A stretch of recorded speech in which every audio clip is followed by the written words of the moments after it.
Okay, so thank you very much for agreeing to come and share your story with us for the Hearts of Freedom Project. We really appreciate your participation. Thank you. Okay, thank you. So let me begin by asking you, can you tell me your name, please? My name is Minh. My last name is Duong, D-U-O-N-G, like a Minh Duong. They call it Minh Duong, yeah. And where were you born? I was born in South Vietnam. South Vietnam, okay. The province is Vinh Bình, Okay. and Tra Vinh, Vietnam, South Vietnam, yeah. So did you live near the capital of South Vietnam? Close, not closer the first in Saigon to the province Vinh Bình, about right now about 4 hours to drive. Oh, But 4 before hours. we have to take one day to get to city. Okay. Yeah. So but on Tra Vinh they have like the small city. Mm-hmm. So now it's still Tra Vinh. Yeah. Okay. So yeah. So South Vietnam. So you say you lived about 4 hours away from Saigon? Yeah. Okay. We're driving. Yeah. Right, driving. Okay. Can I ask you, what kind of work did your father do? In Vietnam. Yeah. The lucky after left school, and my dad sent me to study to machine operator.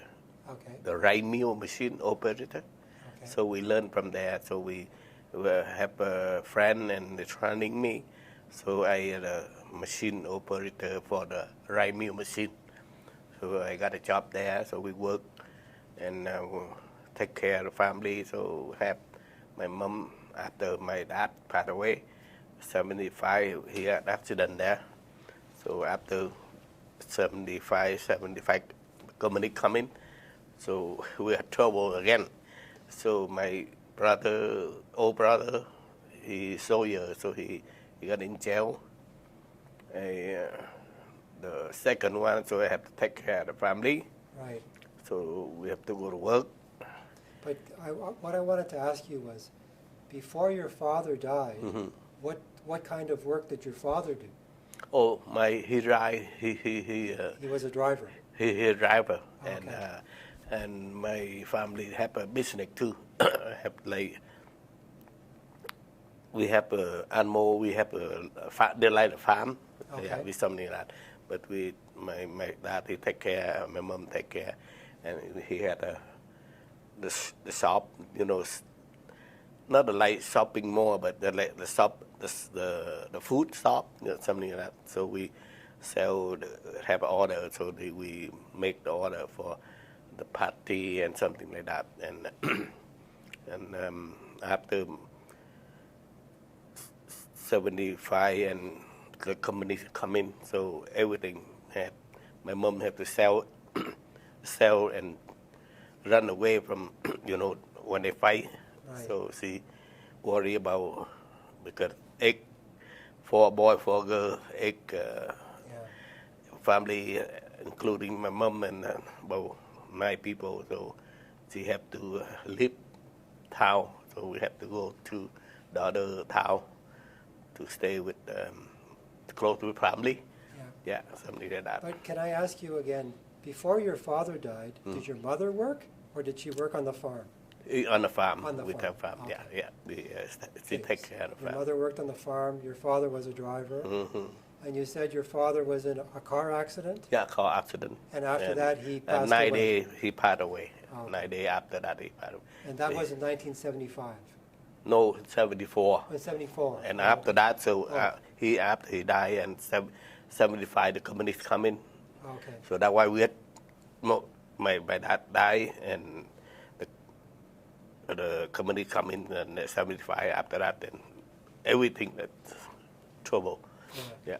And by then, there was your mother and 9 children? Yeah, nice. Okay. So that way after that, and we lose everything, and after I have to try to do better, but it's not work out. So that's why after 70, 82, I tried to left country. Okay. Yeah, something like that. Yeah. How many brothers and sisters were older than you? I got the young old brother and young sister. I Okay. number first one, number 4 on our family. You're the fourth one. Yeah. Okay. Yeah. And did your brothers and sisters work as well after your father died? Yeah. Okay. They worked. So everybody was working. Working, yeah. Okay. Tried to take care of the bicycle and my Right. father left over, so my mom and take care of the kid, and we older, so we have to take care of the younger one. Yeah. Yeah, that family. And then you said that in 1975, the country, the communists came and occupied the country. Yeah, so that why more trouble coming, so everybody, so that why we try and we go to work, and until 82 I have to left country. Yeah. So what you said was your mother had to eventually sell the farm. Yeah, sell the farm and move back to the closer family. Okay. For the other, because usually we in Vietnam they have the family, group family, so we move back to closer. Right. Yeah. So can I ask you, while you were in Vietnam, what did you do between 1975 and 1982? Because you said you left Vietnam in 1982. Mm-hmm. So what did you do during that period? That time, Yeah. I work on the rice mill machine there. Okay. Yeah, I work on like the town. They have about three machine, 3 owner. But I'm lucky the owner know my father before, Okay. so he hired me. That way, because of my friend and my father and know him, and he tried to get somebody training me, and I worked for him for a while from the day company come in. So I work on a rice mill machine. Okay. Yeah, machine operator. Machine operator. Yeah. And you worked as a machine operator up until 1982. 82. Okay. And after that, we not enough rice. Oh. No. So when the machine stop, Oh. so that way we do no job. So that way I have to run away. Yeah. And Thai for food, to Thai everything, and no job and no nothing. We have to go, and because my family and my brother, he's a soldier before, so we cannot do anything because the companies coming. So we try to, One of your brothers was a soldier. Yeah. Okay. So that's why soldier Vietnamese soldier before, Yeah. so 75. So did you decide to leave Vietnam because you lost your job? No, No. because we cannot get a job there too, and we cannot have a food enough the family, Okay. and including me. Yeah. They try to get me to go to, they call work to make it river, river. Yeah. They try to take me and my family and the stronger to do it like the river. They try to open the river.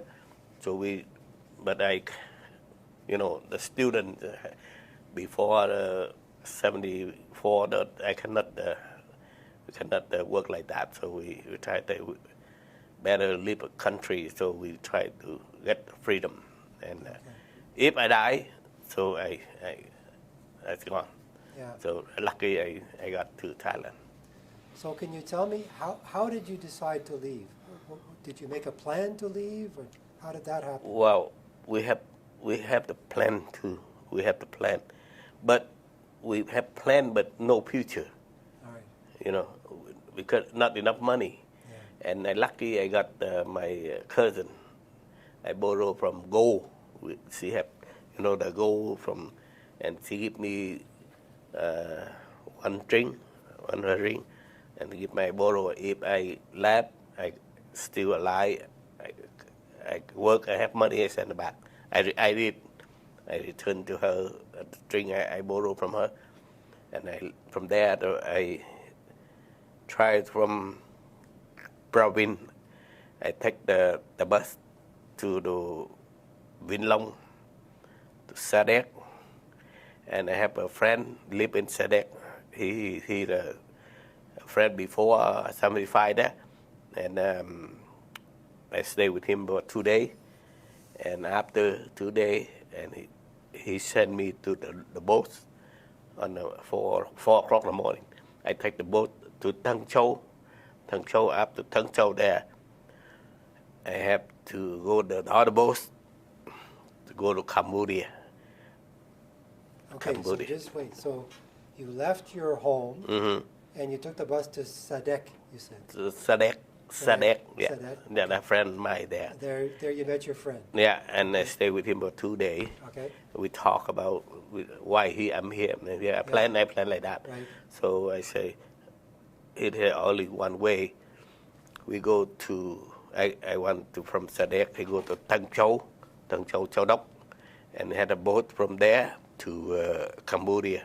Okay. So. And did you go by yourself?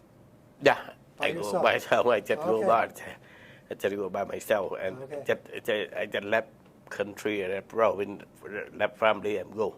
Yeah. And I go to Tân Châu, and go to Hồng Ngự, Tân Châu Hồng Ngự, and we get the boat. We get a boat there, so we should take the boat go to Cambodia. Okay. Cambodia, so that we stay in Cambodia. We looking for a friend, because we know some friend from Vietnam. They live in Cambodia. Okay. They sell the soup at night time on a train station, train station, and he set up to help him about 2 days at night, even evening. They sell evening. So we stay there with him and stay with him about 2 days. And he have a couple of people, they want to go to Thailand. Some people, they looking for people, the young people too, because they have I don't know they doing, but the guy, he come in and talk to my friend. He said, you know, somebody want to go Thailand, go out from country. So that time I'm lucky in there. Okay. So I talked to him, and he say, if you have some gold, I say I have some. I have only two drink. I borrow from my sister, and one my cousin. So I got 2. And 2 gold rings. Yeah, 2 gold ring only on my pocket. Yeah. Okay. So I say I have one there. So he said, give me one first, and I take you with me.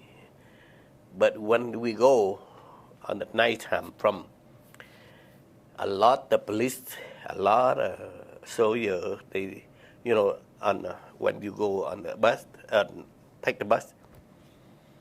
But when I go take the bus there, when the police stops, they stop checking. That time, I wearing the old clothes. I change with my friend. He sell soup on a train station there. I change the new. I give him the new one. I always have a new clothes, and he give me the old one and the hat, the old hat, the broken hat. So I say I need that one. And when I take the bus, the police on the front of me, they checking. I stop and I go, you know, to the roof of the bus, to help the guy, like, help the guy driver. You know, the bus before they in my country they have 2 guys on the back door, 2 guys stand on the back door there, so they help the people. They move the stuff on the front and soon there. So I go to help him. So that time, the police cannot thinking I am the bus, you know, the bus driver, the help driver bus on the door, so they didn't ask me anything. So I go about 100 stop sign like that. Oh, Over 100 stop sign from Vietnam, from start from Phnom Penh, start from Phnom Penh to Battambang. So a lot of stop.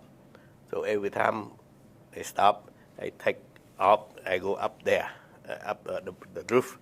So I clean up, I tie some stuff and I pick it up. They pick it up, so I holding for them and to do like the bus driver. I help the driver. So that time, so I'm lucky and I go through every stop there. yeah. And Yeah. so every time you did that, the police didn't bother with you. Because they thinking I am the bus driver. You're working with the bus With driver. the bus there. So that's why Right. every day they up and down every day. So Right. they don't bother me. So you were lucky. I'm lucky, so that's why I'm use the clothes, the old clothes. Yes. And they look me, oh, same the bus driver. Yeah. So that's why I put a old hearts. So I put in there, and so up and down. So with the helper driver. So that way, usually in the country they have two doors on the back there. One stand there, one stand there. So the driver on the front, he say, I want this, I have to take him. I want water, take water. I want to stop and something like that. And they sometimes they pick up the customer and they pick up some stuff to the other city. So we help them and we try to follow the guy on the back there. So that way police they cannot ask me anything. Right. So I go through of that. Okay. Because we thinking if don't do that, you sit there, they will ask you. Yes. Okay. So that lucky I'm thinking, so I change old clothes like worker. So that I go through with them. So when the bus reached its destination, what did you do then? You left the bus? Yeah, we left the bus, and the guy he follow the guy. He take me there. Okay. So we go to his when he go with him, and only me and him, and after they stop on his hometown, he have four brothers. Okay. They have one black, usually they go black gold, black gold. Okay. Mm-hmm. They from they I don't know what he bought. He say he bought it from Cambodia. Okay. But he want to move to Thailand. Okay. So that's why he hired me. Okay. To help him to move that the what they call they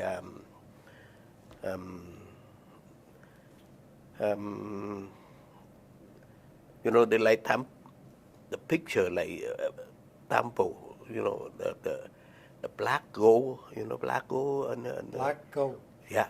Okay. You see, usually USA they use the black gold. They make it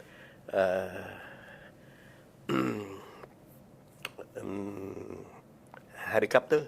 Oh yeah. You see, they use it for they not burning out. The helicopter they use the black gold there. So that picture broke arm, broke leg, only body, and he bought from Cambodia and he bring it to Thailand to sell it. But we didn't know when he hired me, and go with him and his four brothers, his sister, and him, me, 6 people. 3 guys to carry on a bicycle. You put on a bicycle, and we walk from Battambang, go to Thailand. From there. You walked. Walk. And on the daytime we hiding. Okay. Yeah. On the nighttime we go. So we hiding in a mountain from Battambang in Cambodia there. That province Battambang. We 5 o'clock in the evening. We left home. We left the town, and we go and we push the you saw the black gold there. the body, the body, Buddha, on Cambodia, something like that. And they broke arm, broke leg, broke head, all the body, but heavy, about I believe about 100 pounds. 100 pounds. Yeah, but he put in the bag, 3 bag. He wrapped 3 bag, put in the bicycle, the brand new bicycle. He put in there, and 3 guys to carry and go walk on the water, on the mountain, and we go from Battambang, we go to Thailand. Okay. Neighbor Thailand and Cambodia there. The walk, and the night time we walk, and the daytime we hike. We hike because so you're Thailand, so you're Cambodia, so you're Vietnam, so you're Laos. So that means they call three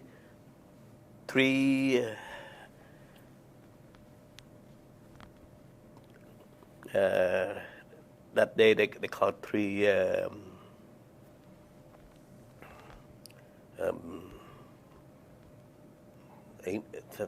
English, and because 3 countries here, Laos, Vietnam, Thailand, we walk inside there. So that means so you're here, so you're here, so you're here, and a lot of people, and a lot of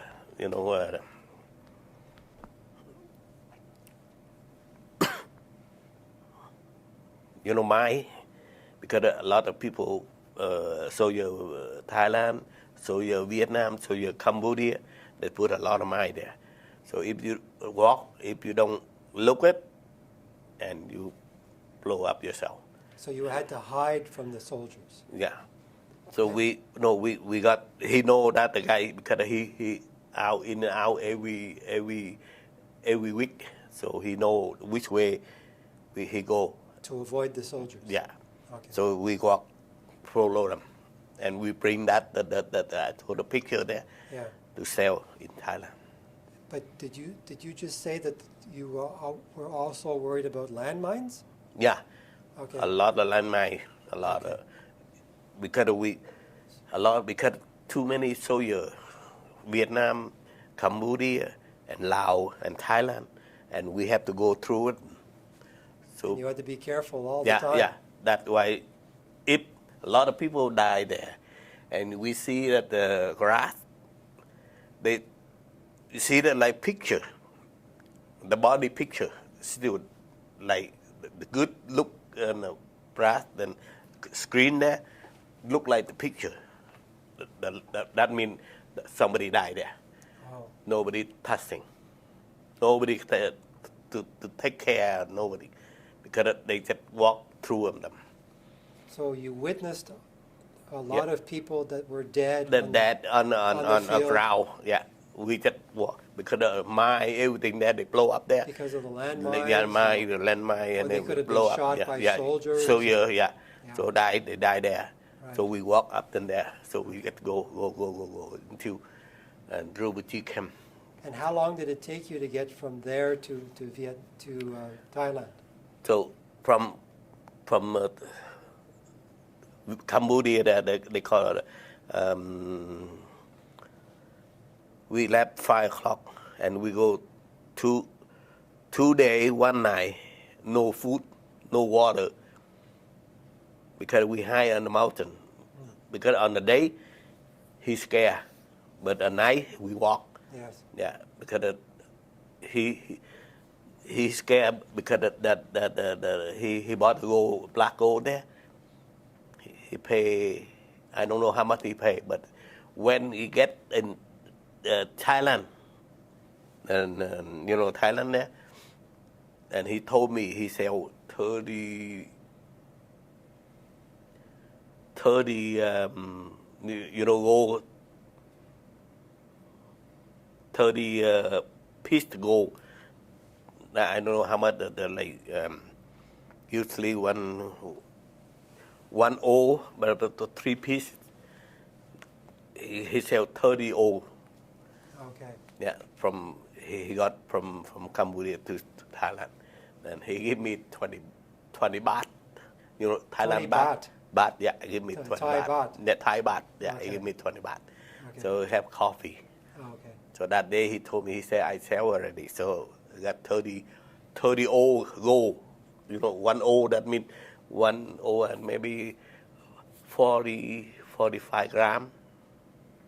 But 30 old, so that means 45 gram gold from that picture. So just so I understand, did you say it took you 2 days and 1 night to reach the Thai border? Yeah. Okay. Yeah, the Thai border. I got in the Thai border. So, and I stuck there 25 days. After that, we go that to the Thai border? Thai border, and we stuck about 25 days. You stayed there for 25 days? Yeah, we have Oh. no camp that yet. Oh. We have to go inside the camp. So after we stay about 25 days, we make a friend with people who live there. Yeah. And after that, and we know which way we go in the camp. And I have the guy, I got the 20 baht Thailand there. Yeah. So I give to the guy. He just, the young like me, I work with him and they say, I have 20 baht, I give to you. If I go with you to go in the camp, the Thailand camp, in camp, then they you in camp there, inside there. So I want to see people working there at the camp. And he said, okay, usually I go, he buy the cigarette, cigarette, but he don't have money. I give him 20 baht, only 20 baht. He bought about 2 kilo cigarette, the cigarette that they should not throw yet. He bought it, and I go with him. Okay. Bring from cigarette out there, we go to inside the camp, because we still outside the camp, with no food, no nothing. That we try to get in the camp, so that means they have a soldier Thai, they take care outside, so that's why we wait until 4 o'clock in the morning. We try to get in. And after that, I go to temple. I told you like I go to temple, Cambodia temple there. So after we talk to the leader on the temple, and he from Vietnam too. So when and talk to him, and he know me right away. I said, oh, I from Vietnam too. And he talk where I live. I said I live at a small town like Sambur, Lung Qua. He said, oh, I've been there before, because in my country they have the temple. They have South temple. They have a lot of picture, a lot of the garden. They have a garden. They have a big garden there. So a lot of people, they come in and to visit the garden in the country. So that means I live close there. So when I talk to him, and he said, oh, I live close there. So everybody know. And after that, he have somebody from some country there too. So he asked me to meet them. And I to meet the people, they come in, they stay on the camp for a long time. I want to ask you, when you said that you were on the Thai border for 25 days, Mm-hmm. how did you have food to eat? Did you? Yeah, I stay on the town, small town there. Okay. I go to sell, I go to work. Oh, The I see. people that they live, they selling there. Okay. So I go to, okay, I know, I say I know how to cut the pig. Okay. I help the guy, and the guy bring me there, and he say, okay, I have a friend there. They sell a pig. You go help them, and you can stay with them. And I stay there for 25 days. Okay. So I cut the pig, because in the country I learned how to. My family saw how to do it. So I try to cut it. He happy when I do it for him, and he cut the pig, and I go to sell with him. And after that, I make a friend and with everybody. So I got 20 baht that the guy give me. So we bought a cigarette and we bring with him. That we go with the guy, make a friend, and we go in the camp. And in the camp there they have Canada, U.S. and Japan. A lot of people working there. Right. So they have they have like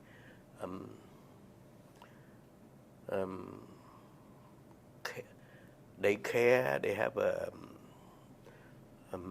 hospital for for. Can I ask you, how did you get from, because you left the Thai border to go to the refugee camp? How long did it take you to get there, to get to the refugee camp? I stuck there 25 days. Yes. And one night we go with the guy. Okay. From 4 o'clock evening. Okay. And we get in. We walk into the camp at 3 o'clock in the morning. 3 o'clock in the morning. And we try to get in there. So about a day it took. Yeah, at night, one night they do Okay. one night. Yeah. Okay. One night to get in. And you walked. You walk, yeah. We walk. So we go mountain and we walk and because we at the night time nobody see you. Right. Because on the daytime, so your Thailand see you, they shoot you. Right.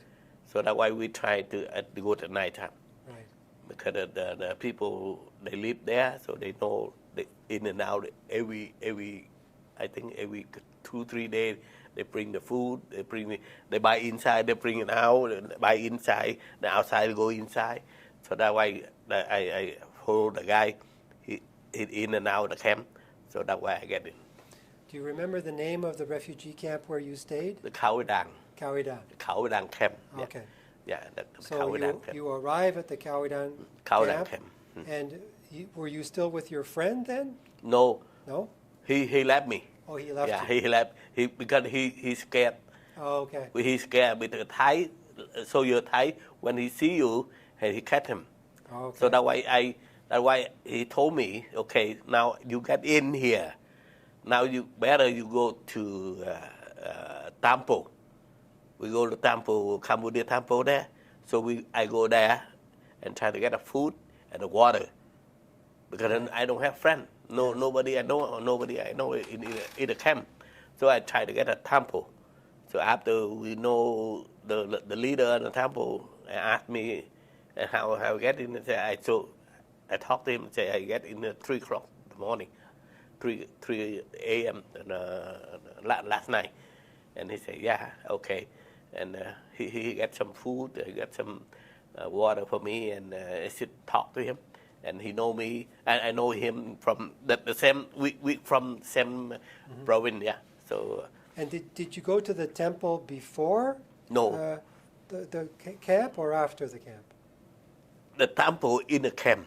Oh, the temple is in the camp. In the camp, they have a refugee- temple. Oh, okay. Yeah. Oh, okay. In the camp, they have a temple there. Oh, So that's okay. why every time we're in the camp, but I don't run to everywhere. I have to go to temple first I see. because I scared Thai cut you.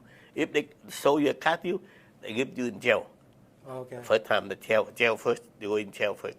Okay. So that's why I have to go to the temple because I know where to go temple, and we can meet people. Okay. And like the leader, they can help you, and food, whatever, the paper, work, something. Right. So I try to get in there. So I thinking so that the same, like here, something, if you need something, I go to church. Right. That first time I get a church there Okay. when I Canada. Do you remember how long you stayed in the refugee camp? 1 year, so to be 1 year. I 1 work year. here, yeah. Just stay there. I volunteer to work with White House. Because when I work in Vietnam, I know how to take care of the rice, rice meal. I know, okay, Thai they sell in there, the government, and they bought it, and they go to hire the people to make it separate for the small bag, and they carry it to help the people outside, the hungry people. A lot of maybe a couple hundred people they hungry there. So we work on the government, not the government. They call UN HCR. We work with the UN there, and United Nations. United Nations. So Okay. they hire, and I say I can, because when I go there, I say I speak a little bit English when I talk. A little bit Thai, I just learn. I just learn from when a friend learn Yes. there. So when I ask me, you know how to speak English, I say a little, because when I high school we study about 1, 2, 3 like a little bit, then say hi, how are you, something like that. So that from there they start from there. So they ask me how are you, and I'm fine, thank you, and can you speak? Say a little, so then Thai a little, Vietnamese, and after that, and they say, okay, you know how to. I work on a rice mill machine before, so he said, yeah, I hire you. So we take care about the people, 100 people to work in there. So we just look, okay, the truck, the loading, 100, one bag, 100 kilo. So 100 bag, we know that how much the kilo there in there. So we sharing, they want, okay, sharing 1,000 bag. So they have the scan there, so the people that work in there, so they put a small bag, and after that, then we get stand there and count, okay, 10, go load the truck from the big truck, and sharing here, the small bag, and load the other truck. We can take care of it. We got a number, we can make the correct number. So that's how I work, I got a job there. And I know how to play soccer too. So at the camp, they have the soccer play. So I play from Vietnam. So we have a group, people, refugee camp there. So we play soccer. So we are the number one team number one. So that way we everybody know that we So you were part of the Vietnam soccer team soccer team. in the camp. So when we go to the camp, I play soccer. I continue to play. I saw that they play soccer, so I had to play with them. So they hire me play soccer, and I work with White House and the government. They volunteer worker, so we work there on the camp. So and while we stay the rice that you looked after, did you do that every day in Vietnam or in the camp? in the camp? Yeah, every day. So when we just take look up after when we say okay, the truck they load 100, we count okay, one guy go in, what the piece, okay, you carry one bag, the big bag. Yeah. I mean one bag 100 pound, 100 kilogram. So the truck usually they have a 100 kilogram for the rice. So we load in there, and after that, the 100 worker, about 50 women, 50 men. So we share in half, and they scan small bag. They load in some and they scan small bag. So they tie it up, and we load the back on the small car truck. So we just count, okay, 100. The order from they order 100, I load 100 in here, and this truck 50, load 50. So that means we have the right number. So we just do like that, because the warranty job. That I got a job. Just so I understand. Yeah. So does that mean that they were taking the rice out of the refugee camp And to outside To outside. to outside the people, to and have the people distributing it to 50 women and 50 yeah, men? 50 men hiring on the camp, to hiring people work stay on the camp. Okay. So we try to UN HCR, they hiring people so to help to sharing the rice, To distribute the rice. to help the people. Yeah. Right. Yeah. That way we volunteer to work with. Right. And so that's why I'm working there. I have a volunteer paper, and when the Canada come in, but when government Canada come in, they say, okay, I need hiring some people refugee, but who work on volunteer, something like that. Mm-hmm. So I have a friend, he work on translator from USA, but he say, Canada come in. If you want to go Canada, we go. Yeah. Don't wait, because too many too many, they fighting. And Vietnam, they fight, and Cambodia, to fight, Thailand, and Laos, and that. So it's scary. So we don't know when we die. Yeah. So we try to go away from our But camp. I wanted to ask you, during the year that you lived in Cao Vidong, Khao what was that like? Did you have a place to sleep? Did you Yeah. did you eat adequately? What was it Yeah, like? when we work there, we have 50 men and 50 women to work on the right there. Mhm. So I pick two lady. The old lady a little bit older. She can cook every day. And the group they cook for people to eat. Mhm. So we hiring 50 women, 50 men. So the men working, and we have about 4 people from 2 old lady, Mhm. and she can cook. We got right there. So and the government they have the fish can, the can mostly, and noodle noodle Thai noodle. Mhm. So every day, so we eat the rice, and we work there. So she cook and she bring it for everybody, sharing the group 10 people. So put it like have a soup and rice, and the 10, 10 people 10 people on the group. So they have the group to eat after when the lunchtime. So we sharing there. So we eat with them. So did you eat once a day? No, 2, Twice a sometimes day? twice a day. Yeah, Okay. we have twice. And I also wanted to ask you, where did you stay in the camp? Did you have a place to sleep? Yeah, we have the group like I get in the town, like the group there. They got a China town, China group, China, Cambodia, Chinese. I mean, half and half. Yeah, I yes. say, oh, I'm from Vietnam, but my grandmother Cambodia, but my grandfather Chinese. Yeah, something like that. So, and they asked me, how to speak Chinese. I said, a little. Everything a little. So that way, I got a paper from there. I stay there. So I have a group there. So after that, then we go have the paper, everything, and we have the food. They every day. So they have water and food, and sometimes chicken. They have for one person. Like you say, the group A have food. You go get food, and after they have a bamboo bed. They have a bamboo bed there, so we sleep in there. Okay. Yeah, at night.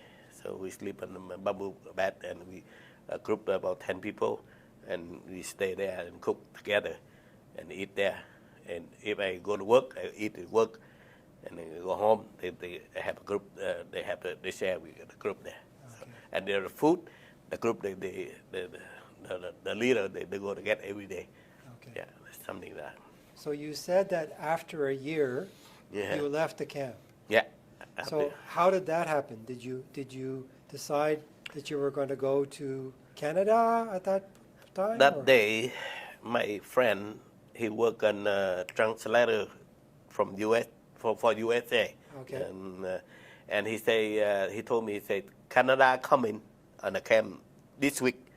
So you how you think? I say, if we can go, we can go together. And he said, okay. I asked them if they have form. They have 2 forms, me one and him one. So we apply there, and we give them, and they call right away. So we interview, so we go in Canada. So you were interviewed by the immigration Canada. officers The officer come in camp. in the camp, The camp, and interview, and they what I'm finally doing. accepted you. Yeah, they Okay. accept, and they bring to Manitoba, Winnipeg. Okay. So you were interviewed by them, Yeah, and you had to fill out forms. yeah, form. And then after that, they said, okay, you can come to Canada. Yeah, they take care of everything. So we just sign the paper and everything. And they ask if you, they ask the first one. They say that the number, birthday, something like that, like the correct on the paper. So I accept it correct with the paper. So we get there. So on the day that you left, where did you go from the camp, from the refugee camp? Please. Khao Dang camp, and after that we go transit camp. Transit Camp. Okay. We stayed about 3 months. Oh, okay. Transit, and we learn from how to to use toilet, and you how to use the light, how to use like in here. So after that, then we stay and waiting for paper too. And after they hiding you, and they had move you to a transit camp. So about 3 months. And when I moved to transit camp, because I have a friend before we play soccer there, and he go first, 3 months first. Okay. And after when I get transit camp to see, I saw him. We talk, He the coffee maker. Okay. And he say, okay, you come, I'm go. So he go Canada too. So he say, okay. And Thailand, the people, the owner, they sell coffee and restaurant there. So that my friend, he working there. So he say, okay, you take care of my job now. You can have my job now. Not much, but they give you stay and have food and have a coffee every morning, and they have you just have them and stay in the restaurant, and you on the camp you have the paper there, but you stay working here. But the paper will come in and we ready to go. So that way I make coffee, and I ride. My friend showed me how to ride coffee, make coffee. So I cook and have the guy cooking too. So we have food there in the restaurant, and stay for 3 months, and we left. Do you remember where the transit camp was in Thailand? They call to transit.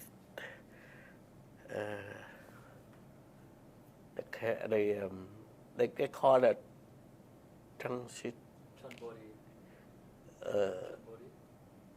No, not Cambodia. Thailand is Chanbodi. Yeah, that's right there. That one. Chambodi. Yeah, Chanbodi too. Okay. Yeah. Okay, so you were in that transit camp for 3 months. Yeah, 3 months. And after the end of 3 months, then what happened? And they have a ticket, a fly, everything, and they asked, okay, that day they carry you to airport. About that day, about one aeroplane, about I think over 100 people.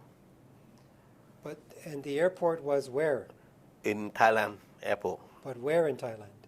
In Do you remember? It would have been away from the transit camp, right? Yeah. They have the bus that carry you to transport. To go to the countdown. Aran. They call it Aran Pip. Okay. Aran Pip. So they have That's where the airport the was. airport there. So Okay. we get in, and about 130 people. So the train came on the camp, and get airport, and we fly to Bangkok, and Bangkok to big plane. We go Bangkok, and go to Hong Kong. From Bangkok to Hong Kong to Vancouver. Vancouver, and I got transferred by myself. Everybody left, just by myself here, into Canada to work with me. You went to Bangkok, Bangkok. and then you flew to Hong Kong. Hong Kong. And then you flew Vancouver, from Hong Kong to to Vancouver. to Vancouver, and we have the paper. They have ID for you, ID paper, a picture, everything. So we from there, and we had to get from Vancouver to Winnipeg. And do you remember what year it was that you arrived in Vancouver? 84. 1984. Yeah. Okay. Yeah. One day we from Vancouver fly to Winnipeg. One day. Oh, so how long did you stay in Vancouver? Only 2-3 hours that we just waiting flight. So yeah, you flew fly. from there to from Winnipeg? There, yeah, Winnipeg. Okay. Straight, yeah, we buy straight. Yeah. Okay. Not 3 hours. So you arrived in Winnipeg, and do you remember was it winter time or summertime or what's the weather like? I think around May. Around May. May, Okay. summer around May, yeah. So it was weather was warm. Well, still warm, yeah. And after getting airport by myself, only one person to get in there, and the girl, the lady, they work from manpower in Winnipeg. So her name is Kim. So she Vietnamese and Chinese. She speak Vietnamese too. So she waiting on the airport, waiting for me. Okay. I waiting for her. Okay. Because of my hair, you see my picture there, that my hair long like here. Okay. No money to cut it, and my hair long here. So she just waiting for me. I waiting for her. I don't know who hired who waiting for me, but I don't know her. She didn't know me, so, because she work in government. She know today I come in, so I just sit there about after airplane and the people that take off everything that we could. But I just still sit there and say waiting for her. Her stay there waiting for me. And after everybody left and just by myself there, and she said, "Come in. Are you Minh?" I said, "Yeah, I'm Minh." "I'm waiting for you. You waiting for me for half an hour because of my hair the long. Yeah, yeah. But I don't have nothing. Yeah. Because only one bag on a plastic bag. I carry one bag. That's it. And she's waiting for some stuff come in, but nothing. I just sit there, and she told me, you look like South America. So that's why I scared. I didn't ask you because I have long hair here too, and my nose. She said my nose look like South America, so it look different. And how old were you then? About, I think about 30 already. 30 years old. Yeah. Okay. 28, 30, yeah, something like that. Okay. So the lady at the airport found you. Yeah. And she carried me and see her car and go drop me in Hotel Bamaro. You know Hotel Bamaro? Yeah. In Winnipeg? In Winnipeg. Okay. 1 week I stayed there. Okay. So she said, okay, just stay on the hotel in Bamaro here, and the food, everything, lunch, breakfast, everything they ready for you every time when you're hungry.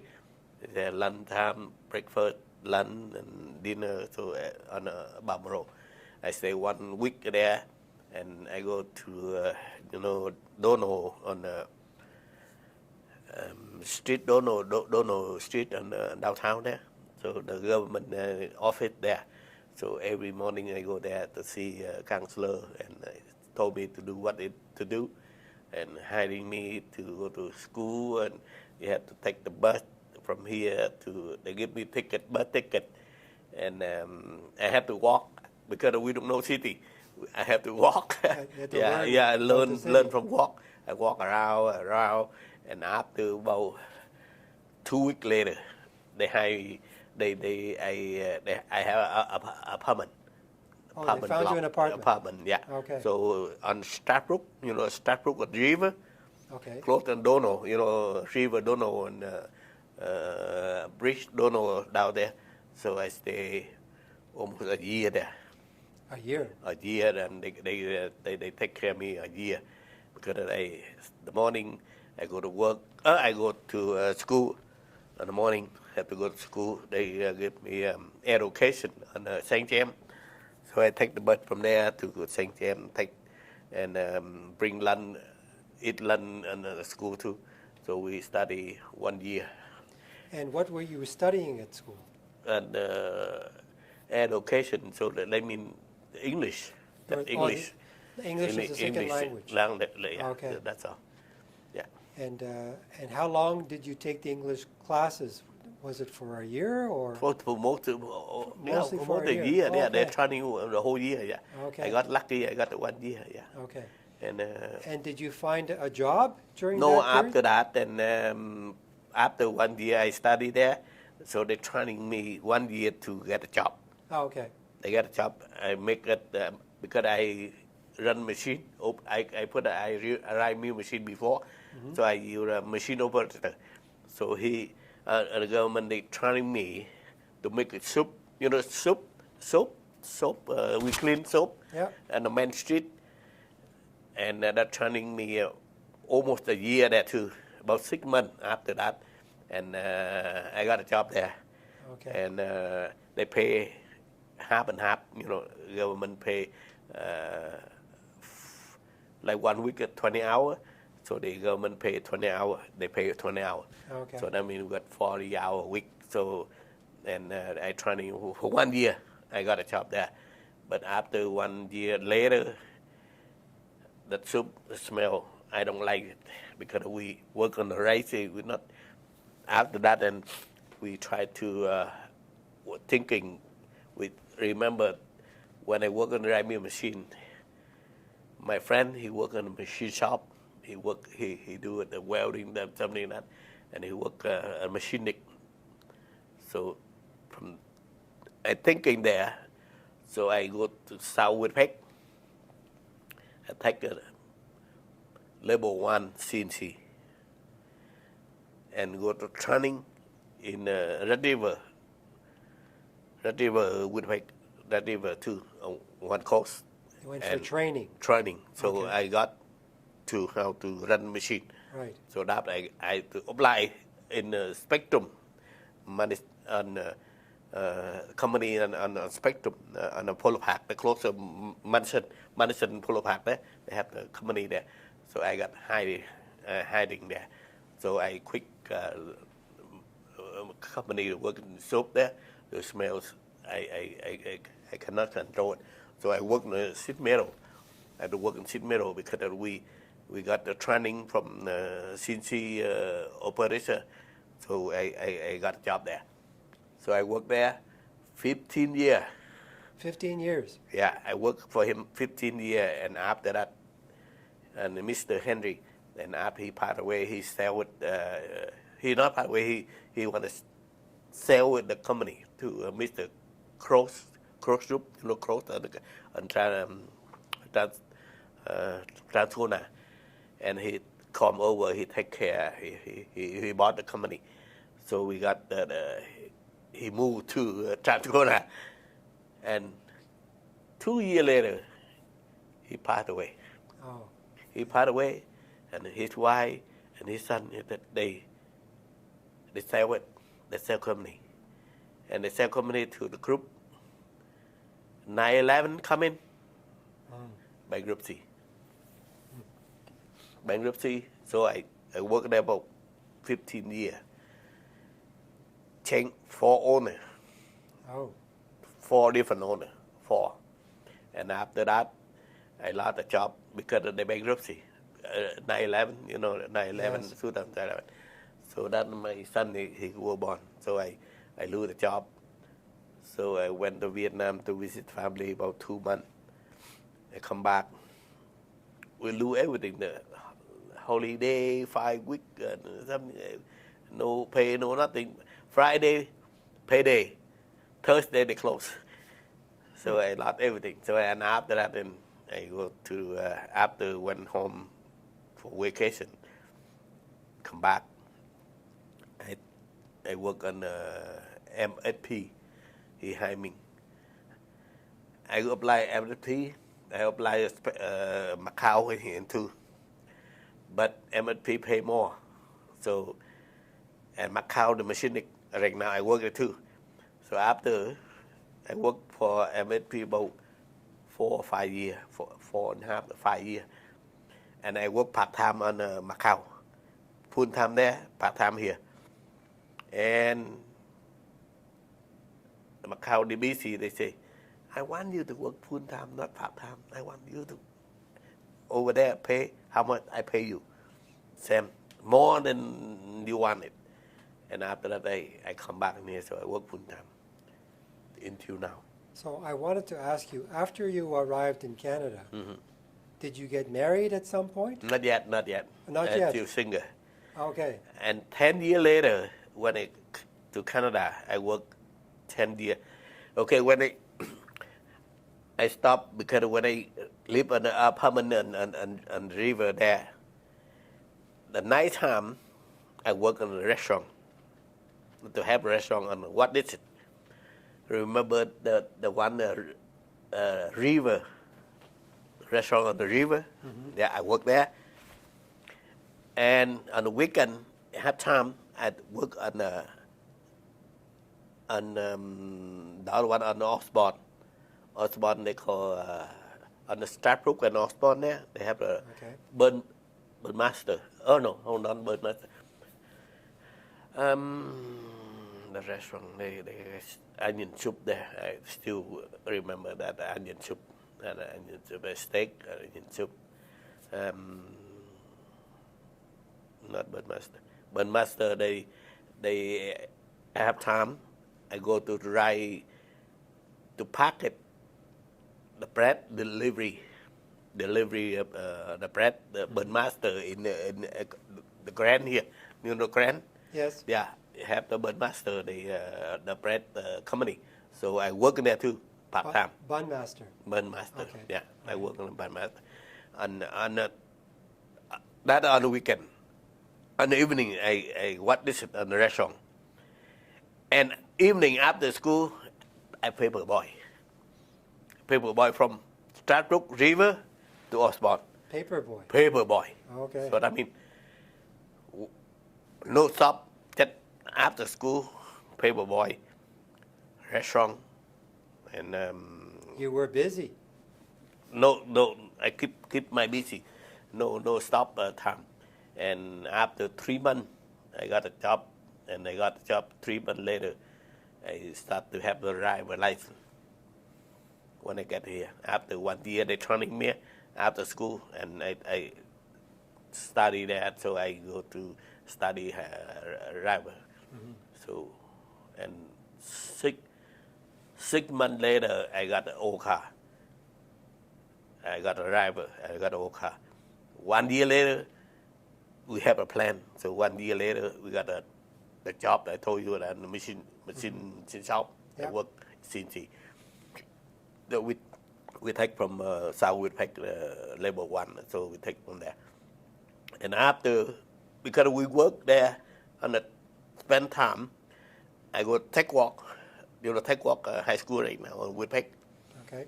On the night, Wednesday night, and the mechanic, we study mechanic. That means I got the level 1 for,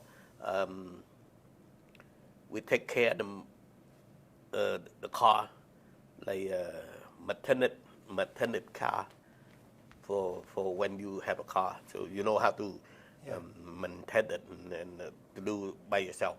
So I take the course there. So I know how to, take So it was a course on repairing cars. repairing car. Okay. So after that, before they have usually I bought an old car. Mm-hmm. I go home, I go to take walk. The teacher show you how to learn it from there. And I learn from there, I use the old car, I can sell it.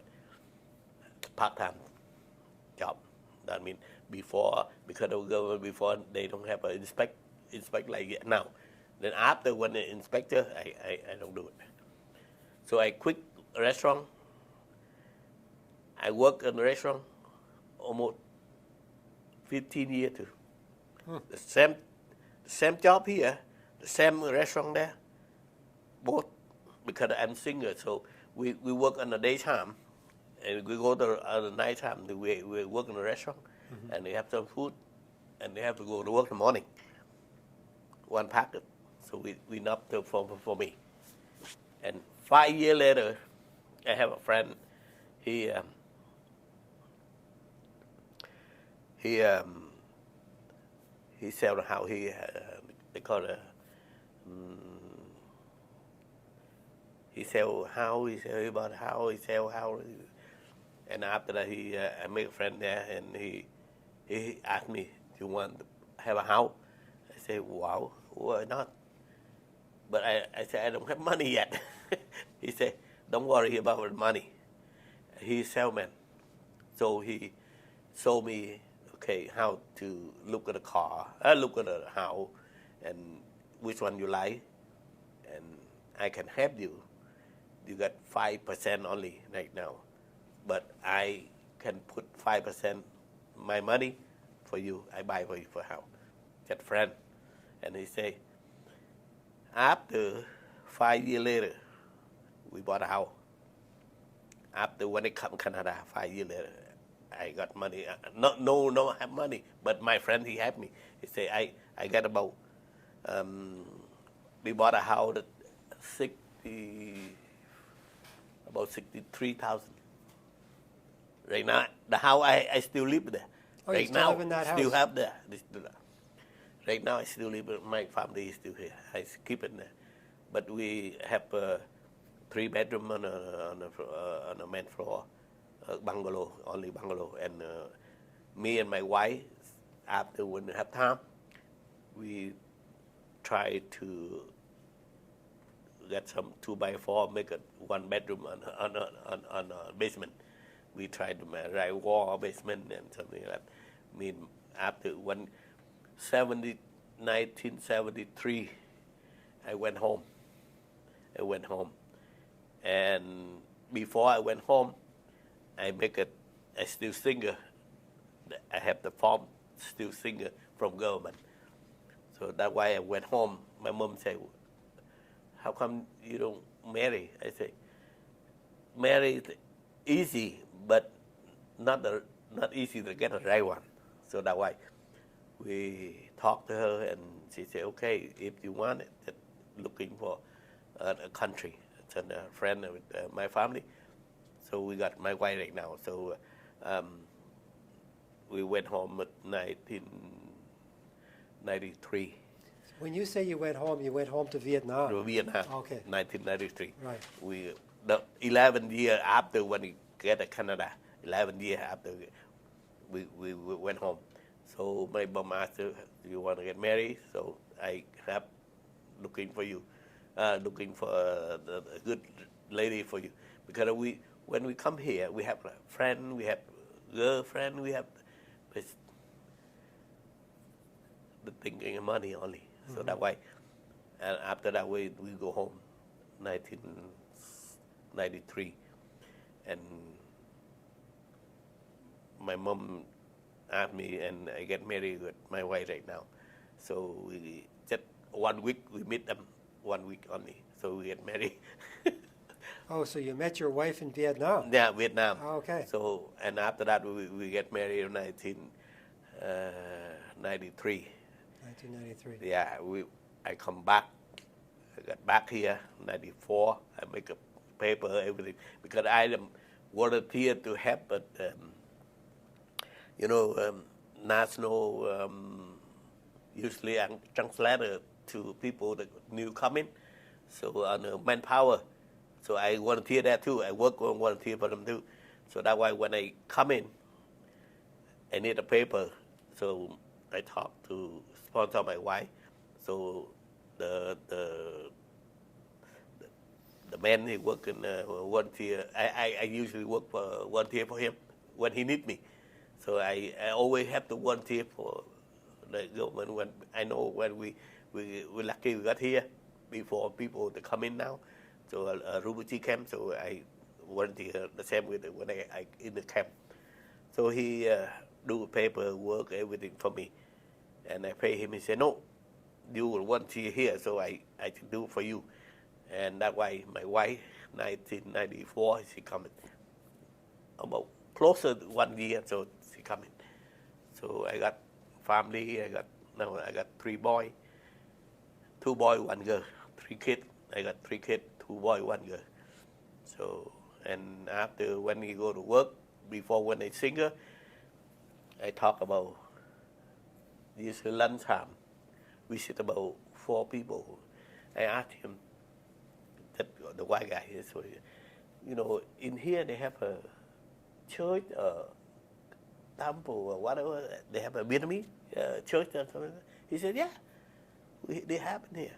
So I look, and he got he have a phone book. We look at a phone book. Lunchtime, we sit down at the lunchtime. I asked him like that, and he looked at the phone book, and we see the church that I go right now, until now. So we got a Mennonite, Vietnamese Mennonite group, about maybe 20 people or something. So after that, then I phone, and I go in. I stay with them until now. So that way. When your wife arrived with you in Canada, Yeah. was she able to speak English? Well, no. When she come in Canada, and I go to the government, they have the class for English, the education. Right. So we apply there. So about 3 months. So she took English class classes. about 3 months, yeah, and Okay. education about 3 months, and she got a job, so she working till now. Okay. So that way, we come in and they have a class for education, language, second language, yeah. So the government, they have a program there, so we study from there. So that's good. But now they still have it, but for refugee people, refugee camp, something like that. Yeah. And now you have 3 children? Yeah, I have 3 children. How old are they? The old 23, the boy. He, I think he Manitoba right now, so he studies in Manitoba. Okay. And the second one, this guy, 16 now. 16. And the girl, 11.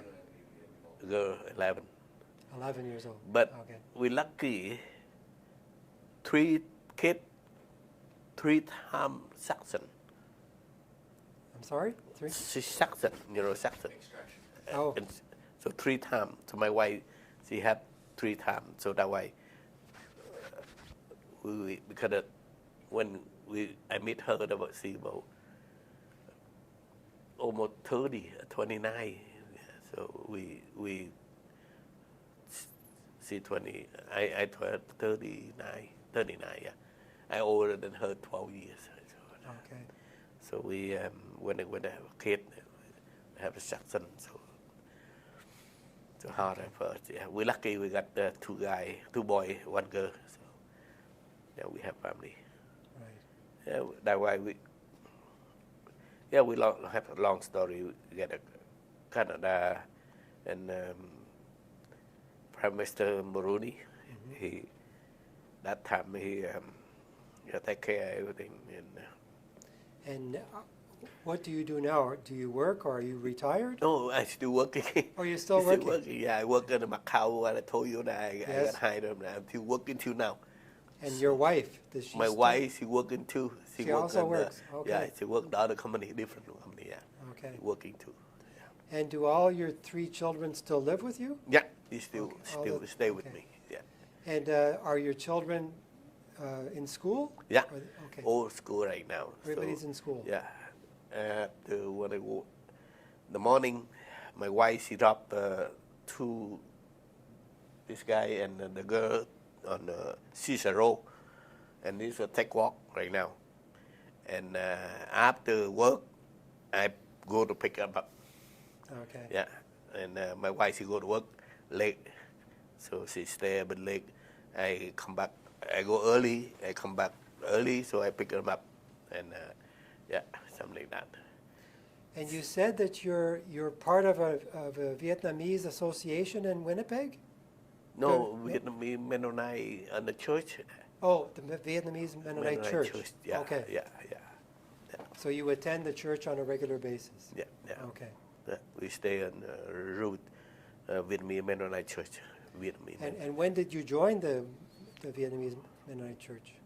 I got in about 1991. 1991. Yeah, 1991. And you're still involved with Yeah, I still stay with them there Okay. too. Yeah. Okay. Yeah.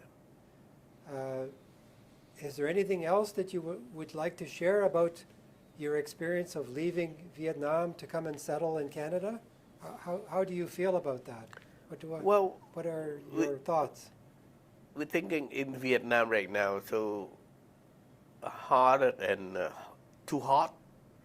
When they come in here, and you weather too cold in Canada, but you comfortable when you stay longer, when you live in on the winter time and it'll be cold. But you know, if your good, like your good home and good car, warm everything before you go, and no problem. Mm-hmm. That's why we lucky we got a job, we got everything, we got family, we don't clean and like just keep study, and you just keep we lucky we got still alive in here. Right. And that's why we happy. So that's all. So you're happy as a result of leaving Vietnam to come and settle to Canada. Yeah, yeah. You're happy that you made that decision. Yeah, Yeah. yeah. We happy when musician when they stay on. But lucky we stay in Winnipeg, Manitoba. A lot of people, a lot of friends come Manitoba. The government they have them, they get in here, but after 2-3 months they move. Mm-hmm. But the Vietnamese people or Asian people, so I start talking about almost they always like that. But my personal, I don't like that because you lucky they get you here, Mm-hmm. they want you here, so we enjoy that, enjoy here. So. But for you, when you first arrived Mm-hmm. in Winnipeg Mm-hmm. and settled, what was it like to deal with the winter time? And because I'm sure you were not used to the snow and the cold, and you had to get used to that. Yeah, assuming. we have to you too because the first time when the first snow, when I grow up in Vietnam into when it's first time when I get to Canada, I know snow, and I see snow. So when I have a winter come in, when I got May here, so after about December, I go to work, I go to work and I go to school, and I have every morning we have the coffee first before we go. But that day I wake up too late. The bird they come in because we see on the door, the window, and the bird they stop there. But the coffee we just make it, it's still hot. So I open the window, I grab the snow, I put in the coffee, I drink it. Same thing. We don't have ice, so we wrap the snow, put the coffee, I drink it, I run. So that's the first time I say, we lucky we got the snow outside, the window. So I open the door, the window, so I grab it, I put it in the coffee, I drink. So I just laugh. So you were able to get used to the snow and the Yeah, cold. after that, I used to snow, and lucky the first time when they don't have the winter cold we went church, on the Transcona, and Catholic church, the white. So they have they hang a lot of before. So we just carry it, we look at there, which one do you like it, warm, and just take it for free. That we lucky, so we had everything. Not like before, a lot of clothes that they on the church, they for free. People, refugee camp, they come in there. But not now, now they sell it. Yeah, So since your children have been born and they've lived with you, yeah. have you ever told them stories about what it was like for you to leave Vietnam to come to Canada? No. Do they know about your story? I don't. No? I don't know. I because I know when we talk to them, they care. Oh, okay. Then we can talk about here from when I get here. So Yeah. we live in here. So we sometimes we say you're lucky we got food, meal, everything. Before we don't have nothing to eat Yeah. in the morning. Sometimes you're lucky you got, the sweet potatoes and corn. So in the morning, that's all we had in the morning before we go to work. So in Vietnam. But now that you've told us your story, Yeah. your children can have a chance to hear what it was like because you just told it to us. Yeah, when we were thinking here, when we got here, a lot of changing. Yeah. So that means we want to forget it. Okay. We want to forget it. Right. It's not so good to in the future for the kid. Yeah. But sometimes say we're lucky we got a food like this. We eat. You see, sometimes they eat everything. My wife she buy everything for them. But sometimes they buy one bite and they throw away. They say, I don't like it. So Yeah. like I say, no, not good. In the country, they don't have food right now. Some like country, South Africa, sometimes they eat. I saw that they make a cookie they make by sand. You see on TV? Yes. Yeah. They use the sand, they make a cookie, and they dry it, they eat it. And you lucky here. You got Yeah. meal, got breakfast, with lunch, with dinner, with Yeah. everything. Yeah. They have noodle at night time you want before you go to bed. They have noodle too. Everything they had. But you have to look at, not to you have to save it. That's why I talk to my kids something like, we don't throw the food like the people. You see, like Christmas time, New Year, how many ton food in Canada they throw away. There are a lot of food. But in the camp, only one noodle, pack noodle, only mama noodle. We share about 3 or 4 people in the group there every day. So with only one noodle, make a soup, we'd eat.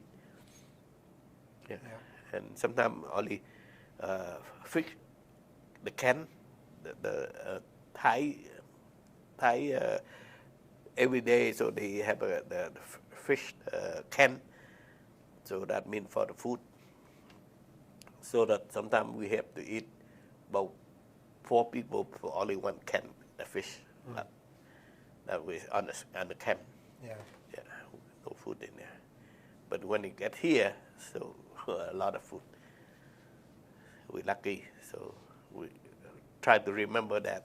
So Yeah. yeah. Sometimes we talk to, if they're happy, we talk to them too. They say don't try to throw the food. The food we have to work hard and to get the food. Not easy to get money now.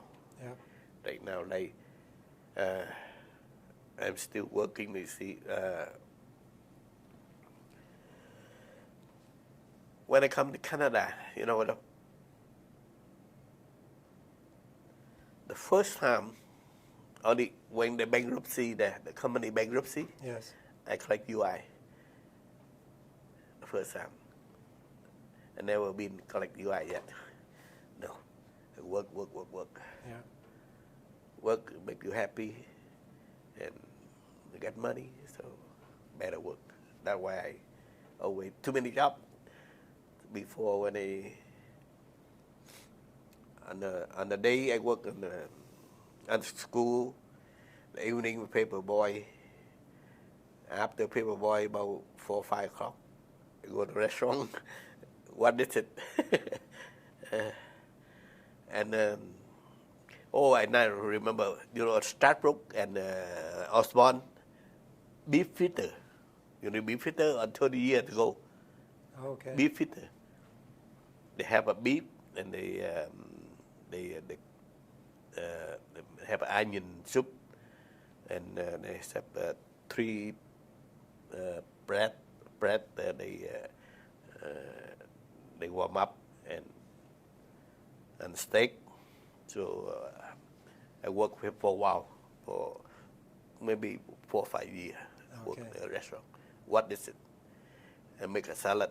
I'm lucky even I got a new people, so I go to make a salad, go to make a bread, and after that, I quit. I go to river restaurant, river beef, river beef river, and the owner from Taiwan. So I work here for a long time. She hired me. He said, "I hire you full time here. You're the leader and the chief for restaurant." I said, "No," because I work on the daytime on the machinic, she machine operator. Right. So that why full time not enough, but part time for weekend and evening. Yeah. So a lot of fun when they come in Canada. But now not like before. Before, if you have time, just go to work. Good time to go to work. A lot of job for you. You can have a part time. You can have a driver, pick up and delivery pizza. You know, I try everything. Okay. We try to enjoy life, and that's good. Yeah. Yeah. So right now, so after when we marry, so we quit the restaurant, we quit everything. But my wife right now, she lucky. She sometimes on the weekend she make a sausage, a Vietnamese sausage. Okay. If they have order, so some friend they want to have a barbecue sausage, so my wife she make for them. Yeah, something like that, and extra my kid eat, and then we have some for the kid, so that we keep busy. Yeah. So, finally, is there anything else that you would like to say about what your experience was leaving Vietnam to settle in Canada? So we can talk about when people leave country and we got in Canada.